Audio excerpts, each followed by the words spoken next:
Halo pendengar, Anda pasti familiar ya sama istilah MPLS, Masa Pengenalan Lingkungan Sekolah. Mungkin ada kenangan tersendiri lah soal orientasi sekolah zaman dulu. Nah, untuk tahun ajaran 2025-2026 ini, ada yang baru nih.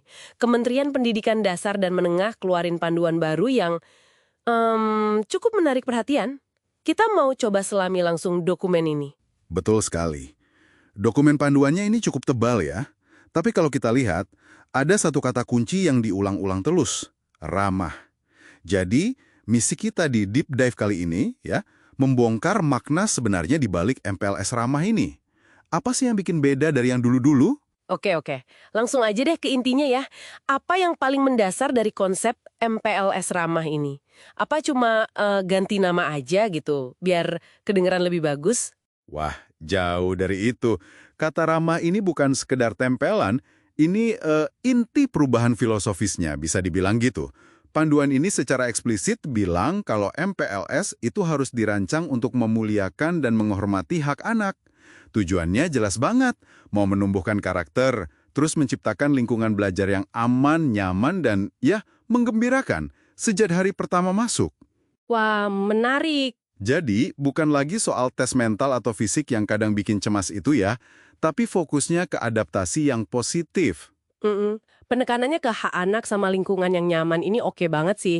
Terus gimana tuh penerapannya di lapangan? Selain bantu adaptasi, ada tujuan spesifik lain nggak? Ada dong, selain adaptasi, ya itu tadi, menumbuhkan karakter. Misalnya lewat kegiatan kayak Gerakan 7 Kebiasaan Anak Indonesia Hebat, G7KAIH. G7KAIH, itu apa lagi tuh? Itu fokusnya ke pengembangan kebiasaan inti ya, kayak tanggung jawab, proaktif, atau hal simpel kayak pertemuan pagi ceria.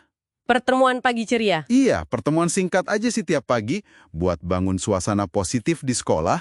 Terus, ya pengenalan warga sekolah, kurikulum, sarana prasarana, sampai lingkungan sekitar. Itu juga penting. Oke, jadi ini kayak fondasi awal ya yang mau dibangun dengan cara yang beda gitu. Terus ada prinsip-prinsip khusus yang harus dipegang sekolah nggak? Ada. Ada 6 prinsip yang jadi pegangan. Pertama, ramah, ya jelas lah ya. Kedua, edukatif, jadi harus ada nilai pendidikannya, bukan sekedar formalitas. Ketiga, efektif dan efisien, tepat guna, nggak berlebihan, nggak membebani. Keempat, inklusif, jadi harus bisa diikuti semua murid baru tanpa kecuali. Kelima, partisipatif, maksudnya melibatkan semua warga sekolah, termasuk komite sekolah. Dan terakhir, fleksibel, jadi bisa disesuaikan sama kondisi tiap sekolah. Fleksibel ya? Oke, terus pelaksanaannya berapa lama? Standarnya sih 5 hari, di minggu pertama tahun ajaran baru. Tapi ada pengecualian buat sekolah berasrama, boleh lebih lama. Oh gitu, kenapa tuh? Ya, karena kebutuhan adaptasi mereka kan lebih kompleks ya, tinggal di lingkungan baru 24 jam. Jadi wajar kalau perlu waktu lebih. Masuk akal, masuk akal. Nah, dari prinsip kita ke kegiatannya nih. Wujudnya di lapangan gimana? Selain G7KAIH tadi. Kegiatannya itu dibagi dua. Ada yang wajib, ada yang pilihan. Yang wajib ya kayak penguatan karakter itu tadi. Pengenalan warga sekolah, sarpras, visi misi, kurikulum, intra, ekstra, sama budaya sekolah. Oke, itu yang wajib. Kalau yang pilihan? Yang pilihan ini bisa macam-macam. Misalnya, pencegahan isu sosial yang lagi relevan sekarang. Kayak nafsa, judi online, pornografi, perkawinan anak, atau bisa juga pengenalan 4 pilar kebangsaan, atau mungkin program kesehatan sekolah.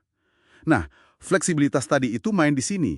Sekolah bisa pilih mana yang paling relevan buat mereka. Nah, ini nih bagian yang sering jadi sorotan. Soal larangan. Biar ramah ini nggak cuma di kertas, apa aja sih yang dilarang keras? Ini penting banget kayaknya. Penting banget. Dan panduannya detail soal ini. Yang jelas dilarang keras itu, pertama, tugas yang nggak masuk akal, nggak relevan sama pembelajaran, apalagi yang sampai merendahkan martabat siswa. Itu nggak boleh sama sekali. Oke, tugas aneh-aneh stop ya. Ya, kedua, semua bentuk kekerasan.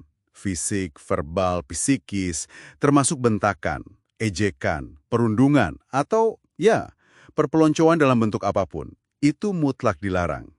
Ketiga, semua kegiatan MPLS wajib diawasi penuh sama guru. Siswa senior, OSIS, atau MPK gitu, boleh bantu, tapi sifatnya mendampingi, di bawah supervisi guru. Dan mereka pun dilarang keras melakukan kekerasan. Wow, ini jelas banget batasannya. Terus saya dengar ada larangan spesifik juga soal atribut ya, kayak tas karung atau kaos kaki warna-warni nggak jelas gitu. Ini serius banget ya mau hapus simbol-simbol perpeloncongan? Tepat sekali. Larangan atribut aneh kayak tas karung, kaos kaki nggak simetris, aksesoris kepala atau alas kaki yang nggak wajar, sampai papan nama yang dibikin rumit itu, ya, itu upaya konkret. Tujuannya jelas, menghilangkan potensi cemoohan atau rasa malu yang nggak perlu. Ini langsung nyambung ke prinsip ramah dan edukatif tadi. Fokusnya ke substansi pengenalan sekolah, bukan hal-hal artifisial yang sering jadi ajang. Ya gitulah. Hmm, hmm, hmm. Berarti ini tanggung jawabnya bukan cuma di sekolah aja dong ya kalau gitu? Benar. Panduan ini menggarisbawahi peran catur pusat pendidikan. Ingat kan konsepnya Ki Hajar Dewantara? Oh iya, sekolah, keluarga, masyarakat, sama media ya? Persis. Jadi orang tua atau wali murid itu punya peran aktif. Mulai dari isi data awal, kalau perlu ya mendampingi anak pas MPLS, terutama mungkin untuk anak berkebutuhan khusus. Terus juga memantau kondisi anak di rumah, sampai komunikasi proaktif sama pihak sekolah. Jadi ada kerjasama gitu. Oke, jadi ekosistemnya dibangun bareng-bareng. Terus gimana soal pengawasan dan akuntabilitasnya? Biar panduan ini beneran jalan di lapangan, nggak cuma jadi dokumen aja. Nah, ini juga dipikirkan. Ada mekanisme pengawasan berjenjang, mulai dari dinas pendidikan di daerah sampai ke Kementerian Pusat. Sekolah juga wajib melakukan evaluasi internal, termasuk mengumpulkan umpan balik dari murid, guru, dan orang tua. Ada juga kewajiban pelaporan hasilnya. Bahkan lebih jauh lagi, disediakan kanal pengaduan resmi buat masyarakat. Jadi kalau ada yang nemu praktik MPLS yang nyimpang dari panduan, bisa lapor. Jadi ada sistem kontrolnya, berlapis. Oke. Jadi jelas banget ya, arahnya MPLS ramah ini memang sebuah desain ulang yang sadar. Mau mengubah kesan pertama siswa terhadap sekolah. Bukan lagi gerbang yang mungkin dulu bikin deg-degan atau malah takut, tapi jadi sambutan hangat yang ngebangun fondasi positif buat belajar ke depannya. Tepat sekali. Fokusnya geser banget ke adaptasi yang nyaman dan penanaman karakter sejak hari pertama. Nah, mungkin sebagai penutup nih ya, ada pertanyaan reflektif buat kita semua, buat Anda juga para pendengar.